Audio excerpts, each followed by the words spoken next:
with that, I yield back. I now recognize the ranking member of the task force, Mr. Vargas, for 4 minutes for an opening statement.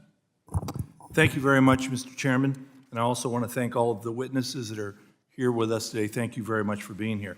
Since 1977, Congress has given the Federal Reserve clear objectives to promote both employment, maximum employment, and stable prices. The Fed's dual mandate is critical in addressing the key way most Americans experience the economy, and that's through their jobs. And it has played a pivotal role in maintaining a healthy labor market. But the Fed is best able to deliver on this mandate when it is independent from political interference.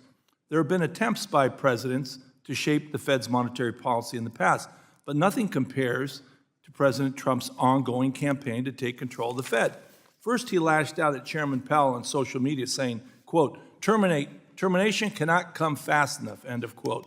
Then President Trump said that the fact that the building renovation cost the Fed went over budget was a, quote, fireable offense. And now he is attempting to illegally remove federal board governor Dr. Lisa Cook, all the while installing a White House employee taking a, quote, unpaid leave of absence as the Fed board governor. The end goal here is clear. President Trump is attempting to take over the Fed. But don't take my word for it. Larry Kudlow, the president's former director of National Economic Council, said, quote, the bottom line is this: President Trump's going to take the Fed over, as he should, end of quote. He wants control of the Fed in order to bail out his failing economic agenda. That agenda has slowed growth, weakened job numbers, and persistently delivered above-target inflation. President Trump needs a scapegoat because Americans simply aren't feeling the economic relief he promised. So he's now seeking to convert the Fed into an extension of his administration. And that really is a terrible idea.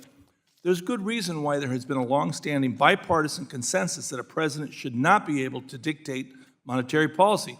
Short-term political interests do not always align with what is good for the long-term health of the American economy. And there are real-world consequences when those political interests override the central bank. We've seen this happen before, both domestically and abroad. In the 1970s, we saw President Nixon's pressure campaign on then-Chairman Arthur Burns, and it led to an environmental rip for stagflation. In recent years, we saw President Erdogan take over of the Turkish central bank, lead to their currency reaching an 85% inflation rate. It is clear to every objective observer that President Trump is searching for pretexts to take control of the Fed and adjust the federal funds rate as he sees fit. This will harm American workers, consumers, and businesses alike. And I'm hoping my Republican colleagues will help us to make sure that Congress does not just stand by and let it happen. With that, I yield back the balance of my time.